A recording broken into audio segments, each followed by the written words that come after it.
Voilà. Alors, donc dans cette tâche, l'idée c'était de tester des scénarios de fonctionnement, donc éventuellement jouer sur les consignes au niveau de la plante, tester des équipements et des combinaisons d'équipements. Alors même si on verra qu'au final la combinaison d'équipements est finalement assez réduite. Et l'idée aussi, c'était de pouvoir faire un dimensionnement optimal des sources d'énergie. Alors quand je dis les sources, c'est les sources avec leurs moyens de stockage. Donc d'emblée, quand on parle dimensionnement optimal, derrière, il y a des algorithmes d'optimisation. Ça veut dire être capable de simuler, on va dire, des milliers, voire des dizaines de milliers de fois l'installation sur une année complète. Donc forcément, on part sur des moyens de simulation qui peuvent être lourds. Donc là, ce qu'on a choisi dès le départ, c'est de partir sur une modélisation, on va dire grossière entre guillemets des équipements, donc ce qu'on a appelé la modélisation de premier ordre. En gros, tous les équipements sont décrits par un gain ou par une équation différentielle du premier ordre. Donc forcément, pour certains équipements, c'est une simplification, mais ça va nous permettre justement de pouvoir faire des calculs rapides. Donc l'objectif, c'est d'être capable d'avoir de simuler le comportement global de l'installation sans forcément rentrer dans les détails. Donc typiquement, nous, on va travailler avec un pas de calcul autour de l'heure, un pas horaire. Donc voilà, contrairement à ce qu'a pu faire après le GPEA, où eux, ils vont faire une simulation fine à des pas de calcul beaucoup plus fins. Donc là, l'idée, c'est vraiment d'avoir une représentation globale du comportement donc de la serre et de ses équipements, afin effectivement derrière de pouvoir déterminer les moyens de production et de stockage énergétique. Donc là, vous avez le schéma entre guillemets de ce qui a été simulé. Donc on est parti du modèle de plante qu'Étienne nous a proposé. On a modélisé la serre, donc l'enceinte. Donc typiquement, on est parti sur celle du CTIFL parce que ça permettait aussi d'avoir des données d'identification. On a considéré donc pour le chauffage d'avoir une roue thermique. Bon, en gros, c'est un système double flux, quoi. Ce qui permet aussi de capter l'énergie extérieure et du moins de limiter les déperditions par la ventilation. Pour la déshumidification, on est parti sur une roue dessicante avec un système de réchauffage effectivement alimenté par la partie thermique. Donc on a pu modéliser tout ça et donc simuler tout ça. Donc le principe, la démarche globale, c'est on part en fait des conditions extérieures, rayonnement, température, etc. On part des consignes de conduite de la serre, donc température intérieure, hygrométrie, position des écrans, etc. Donc on simule le climat dans la serre. Donc là c'est une simulation, j'ai dit grossière, mais qui nous a demandé beaucoup de développement tout de même, parce que enfin l'hygrométrie c'était pas mon ma spécialité. À partir de là, on arrive à avoir nos profils de température, d'hydrométrie, nos profils de besoins en chauffage, en froid, en ventilation, en déshumidification. Donc, et à partir de ces profils-là, on va pouvoir donc effectivement optimiser le dimensionnement des moyens thermiques et des moyens électriques. Donc c'est d'ailleurs ce qu'on a pu faire une fois les simulations donc du GPEA faites finement. À partir des profils qu'ils nous ont donnés, on a pu redéterminer, redimensionner les parties énergétiques des différentes variantes qu'ils auront étudiées. Donc on a une première étape sur la partie thermique, une deuxième étape sur la partie électrique. Voilà. Donc à chaque fois, on sort les surfaces de panneaux solaires, de capteurs thermiques, de volumes de stockage. On récupère aussi, à partir de la partie thermique, les consommations électriques des circulateurs, de la ventilation, de la climatisation, etc. Et après, on simule la partie électrique séparément pour avoir en fait les surfaces de panneaux et les batteries.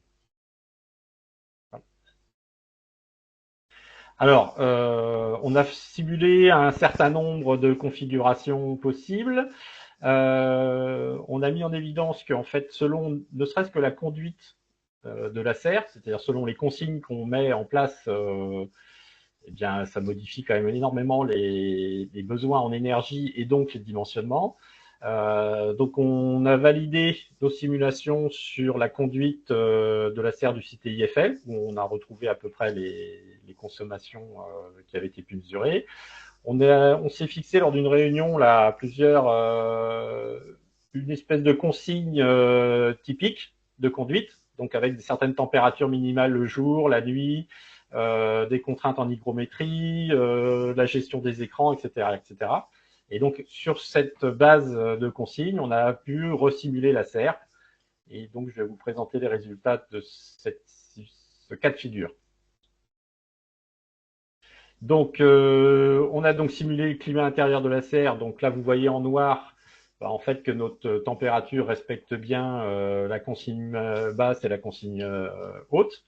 Hein, donc, on reste bien toute l'année dans cette partie-là, quelle que soit la température extérieure. Donc, ça, c'est pour montrer que ça fonctionne.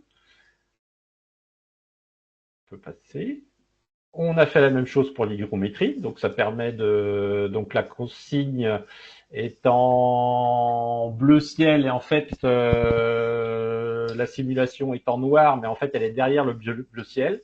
Donc en fait on voit que ça suit quand même parfaitement. Du moins on reste dans la consigne demandée. Donc on arrive à suivre l'hygrométrie avec le système proposé.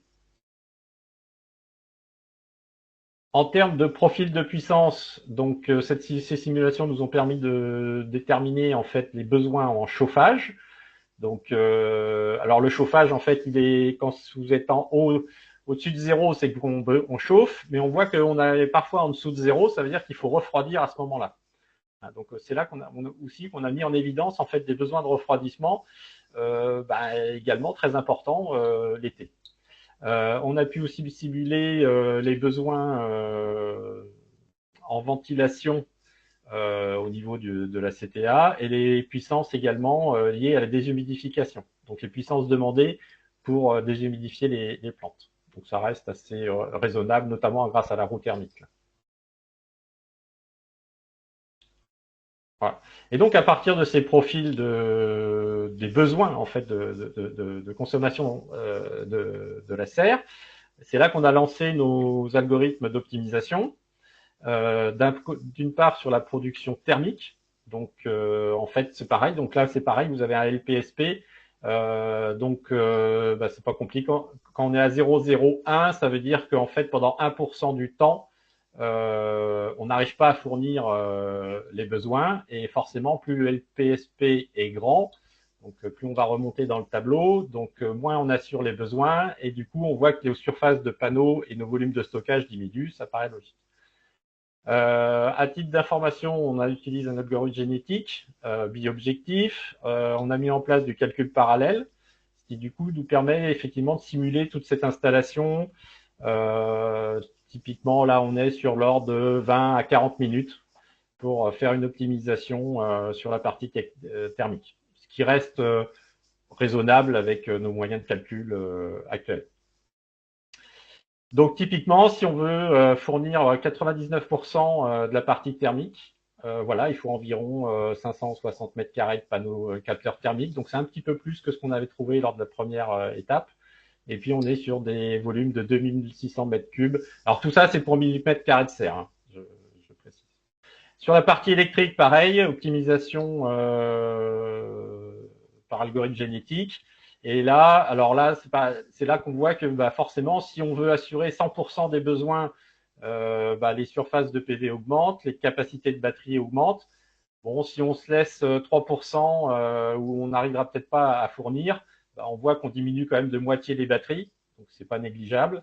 Et on est à 255 mètres carrés de panneaux solaires, donc on retrouve nos valeurs à peu près raisonnables de départ. Donc on voit déjà que c'est techniquement faisable, ce qui est déjà une bonne chose, et dans des coûts qui restent, on va dire, raisonnables pour le PV. Bon, sur la partie thermique, effectivement, le coût du kilowattheure est un peu plus élevé, mais ça, bon, on ne s'est pas trop attardé sur les aspects financiers. À partir de ces optimisations, en fait, on a défini en fait des surfaces de capteurs et des surfaces et des volumes de stockage. Donc là, typiquement, pour la partie thermique, on est parti sur 565 mètres carrés de capteurs et 2600 mètres cubes. Donc on voit les énergies produites sur l'année. Donc typiquement, on a des capteurs là qui produisent plus que ce qu'on a besoin. Mais bon, c'est normal. Hein, on n'arrive pas toujours à valoriser toute l'énergie, notamment l'été, où bon, même si on arrive à stocker, voilà, on a des petits moments où on n'arrive pas à produire. Sur la figure de droite, vous voyez l'évolution de la température du stocker, donc en bleu. Donc on est parti à 75 degrés et ça faisait partie des critères d'optimisation. On revient à 75 degrés. C'est-à-dire qu'on s'assure que sur un an, on vide d'abord effectivement le stocker sur la première partie de l'année, mais après on recharge et on vérifie bien qu'à la fin de l'année, on puisse redémarrer une nouvelle année. Donc voilà pour la partie stockage thermique. Et sur la partie électrique, pareil, on part sur une certaine consommation, donc une certaine surface de capteur et une certaine quantité de batterie, ce qui nous permet de déterminer l'énergie fournie par les capteurs. Donc ça, c'est ce que vous voyez à gauche. Donc, et puis la charge. Alors en fait, en électrique, l'hiver, on a assez une faible consommation, on est juste sur la partie ventilation. C'est plutôt quand on arrive en fait l'été où on a une consommation plus importante d'électricité, tout simplement à cause de la climatisation, pour faire du froid. Alors, ça tombe bien parce que c'est aussi l'été qu'on a du soleil et donc on peut fournir de l'énergie plus facilement. Et d'ailleurs, si on regarde, en fait, à droite, vous avez l'état de charge de la batterie. Donc, en fait, on voit que l'hiver, on utilise la batterie pour, on va dire, les mauvaises périodes et puis les nuits. Mais en fait, c'est surtout l'été, en fait, qu'on assure les pics de puissance grâce à la batterie. Et ces pics de puissance, c'est pour faire le froid. Donc, en fait, là, la batterie est plutôt dimensionnée en fait pour passer l'été plutôt que l'hiver.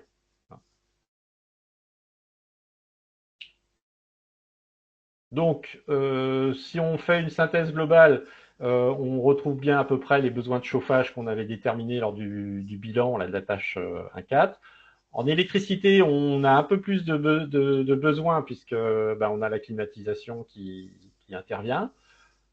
Globalement, on peut dire que c'est techniquement réalisable. Donc, c'est déjà une certaine satisfaction. Alors, sur le coût, bon, là, je laisserai les professionnels en juger. Les volumes de stockage thermique, effectivement, sont quand même significatifs. Voilà, donc est-ce que c'est envisageable techniquement? On va dire oui, mais voilà, il y a peut-être quand même des contraintes. La question de l'implantation des capteurs, puisqu'on est quand même sur des surfaces assez importantes. On peut aussi voir qu'en fait, on a une surproduction d'électricité.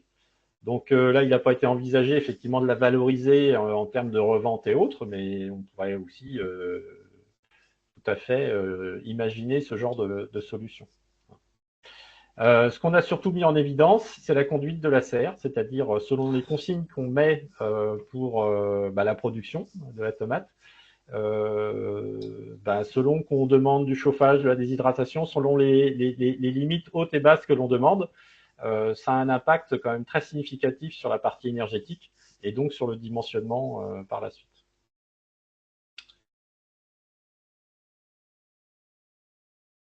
Et puis un bilan scientifique, parce qu'on est quand même des chercheurs, donc j'ai voulu faire un bilan scientifique de cette action. On a ainsi pu simuler quand même un système multiphysique, puisqu'on est on a pu reproduire le comportement du climat intérieur, donc en termes de rayonnement, de la thermique, de la partie hygrométrique. On a pu donc calculer les flux de puissance thermique et électrique. Donc voilà, et cette idée de modèle premier ordre, en fait, ça montre qu'on a quand même une certaine représentativité des phénomènes et dans des temps de calcul acceptables. En fait, quand je mets la simulation au pas horaire sur une année, c'est inférieur à 10 secondes. En fait, on est plutôt autour de 2 à 3 secondes. Donc, qui nous permet effectivement, lorsqu'on va lancer nos algorithmes d'optimisation, de pouvoir faire 10 000 simulations dans un temps raisonnable. On n'est pas obligé d'attendre la semaine ou 15 jours pour avoir les résultats. On a mis en place une optimisation bi-objectif et surtout, qui était un peu nouveau pour moi, la mise en place du calcul parallèle, qui a demandé un peu de pratique et j'en suis très satisfait. Je pense que ça pourra être étendu à d'autres études. Donc voilà pour moi. Je vous remercie.